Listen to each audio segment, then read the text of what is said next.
Hey Channel Insiders, welcome to part one of a special two-part bonus episode of Channel Insider Partner POV. I'm your host, Katie Bavoso. My guest today is Simon David Williams, CEO of ISM Group. Simon David and his team spend their time protecting their clients from being exposed and exploited on the dark web. They're also taking down the criminals who operate there and mitigating the damage if the worst does happen for their clients. Simon David's own journey with the dark web started when he became a victim there and his information was exposed. Now, he's educating clients and channel solution providers about the dark forces of the dark web. Simon David, welcome. Hi, thank you for having me. Thank you so much for being here. I've been wanting to have you on the show since I got started here. You were one of the first people that I thought about having on, and I can't help but think back to when I first met you at a Ingram Micro conference, and you very, very casually said to me, you were so kind and so much fun to talk to, and then you said, do you want me to look you up on the dark web and see if you're on here? And I went, what do you mean? And you open your laptop, you go, I could see if you're on here. And I said, don't do that. I want nothing to do with that. I would rather live in blissful ignorance. But it was so amazing to be able to speak to you and know that you had that capability. But I'm getting ahead of myself. I should let you talk about who you are, talk about ISM Group, and tell us a little bit about your business. So ISM is a very regional business of Montreal in Quebec, Canada. We're a small business. We're 55 employees. We do IT at our best, the best we can, to corporate clients between, I would say, 20 users to up to 300 users. We're very close to our clients, of course. At our office, we have horses in front of the office, a quad trail behind. We love the region and love the people also. We're very integrated in the community, of course. So we work for businesses that do manufacturing. They could be services company, automobile dealers, anything that, basically runs a business. And we have a whole lot of SMBs in Quebec, a whole lot of entrepreneurs that work every day dedicated to their product or their services. So it's fun to meet dedicated people and help them out each day that we can. We've been in business for 15 years now. We're celebrating our 16th soon. IT techs are dedicated. We have an arcade room downstairs. We have an old jukebox. And we have a call center that everybody works, from 7 to 9. And we're monitoring all of those clients. We are not integrating new clients as of now because we have so much work to do. So we're working on our goal to get our doors open to new clients soon. I think that's so important to mention, though, that you're dedicated to the clients you have, wanting to make sure that you have enough resources for them. And as you said, you specialize in those SMB businesses ranging from manufacturing and beyond. Though the way you described your office with horses outside and a quad trail out back, you would never really know just by looking at it that you specialize in the dark web. It's funny, yes. Because of what happened in 2017, we learned a lot, and we're sharing that knowledge to other IT MSPs or clients that are inside a dark situation, I would say. We've been there, and we can help you get out of it. Can you tell me about what happened in 2017 for our audience? Basically, ISM was victim of a major cybercrime. So we had a whole lot of information from ISM. And of course, as an MSP and a value-added reseller, we have access to a whole lot of systems. And private information from ISM was exfiltrated outside of the business. And we were at risk for a certain time. So in our case, we were lucky. I mean, the information was not published anywhere, and we had control of that information. But as of now, hackers are publishing, data from businesses that are being hacked. In 2017, that was not the business model. As of now, it is. So they're sharing passwords, PII, credit card information directly on hackers' website publicly if they don't pay the ransom, of course. And that's amazing to hear about your story where you have that direct knowledge of what it's like to be exposed like that and exploited on the dark web. For you, what was going through your mind at that time? It started off quite weird because it was simple at the beginning. I received a call from one of our techs. He says, "Hey, Simon, I have access to your mailbox inside my Outlook." I said, "Oh my God, you have a whole lot of emails," because I don't sort my emails. I just read them and leave them there. So yeah, he said to me, my outlook is very slow, Simon. I said, okay, close it off, and that's it. It's going to be faster after. And I hang up. 5 seconds after, I was scared and I had the shivers because, hey, wait a minute. How come he has access to my mailbox? So I call him back. He said, I'm looking at what happened, and it happened on October 23rd, 2017. I gave myself access to your mailbox at 3 a.m. in the morning. I said, what were you doing up at 3 a.m. in the morning? He said, Simon, I was sleeping. Oh, so it wasn't you, right? It wasn't him. So it all started like that. And eventually, while researching what was going on October 23rd, it happened that somebody had access to every client inside ISM.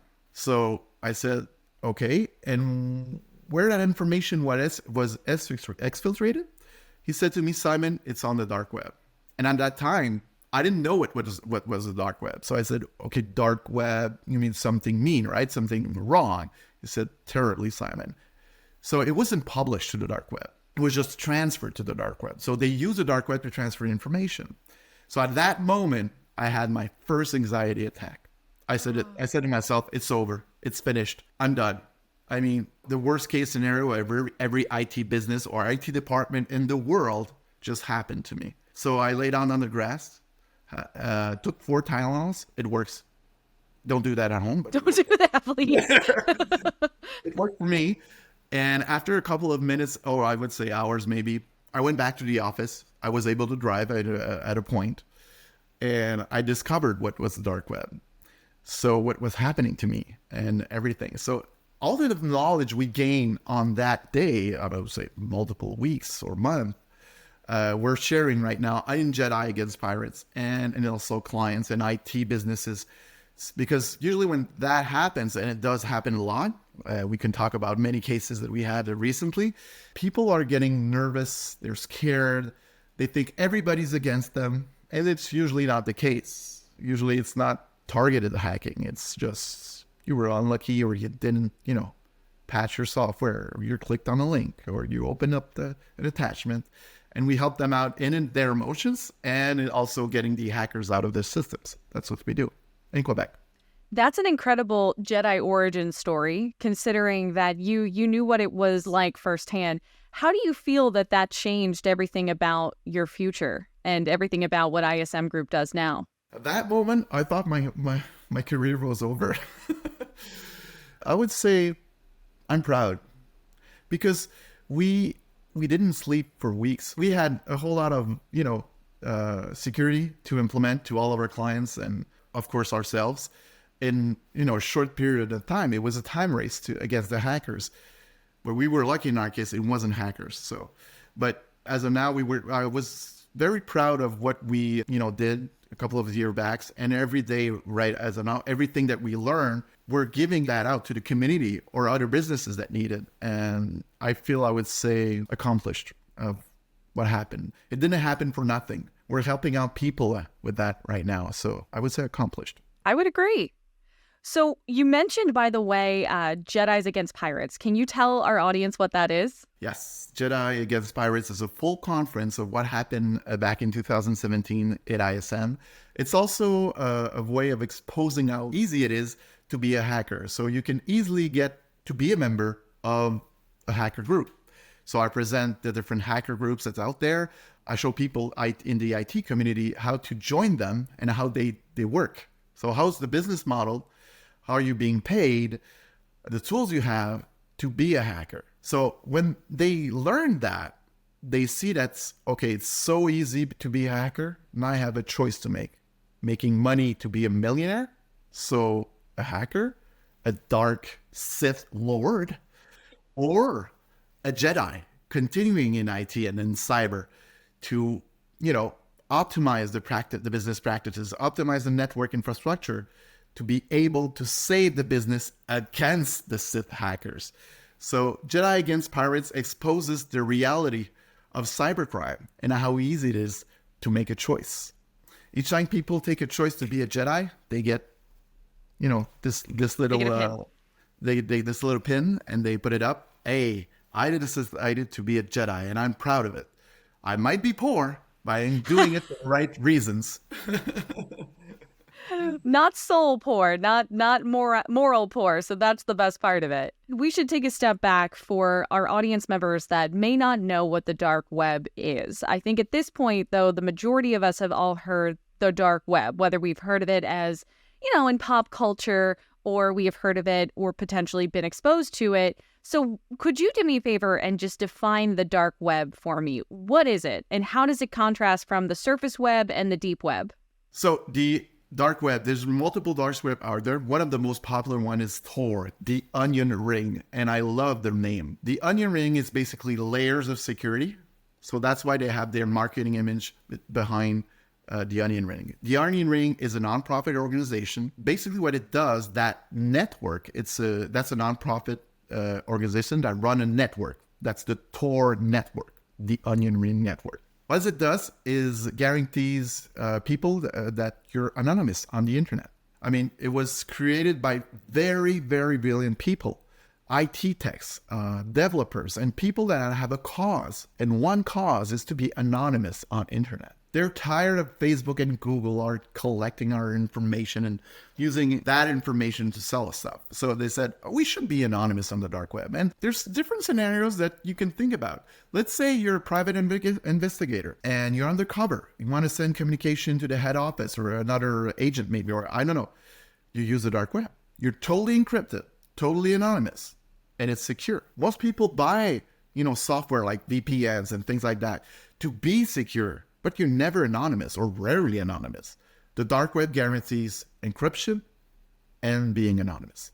Another case could be a journalist that wants to send out a story in an internet-controlled country.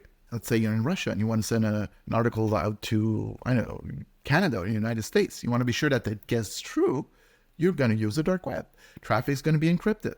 People won't be able to see what's going on the network and what you're transferring. It's not a regular email that everybody can read.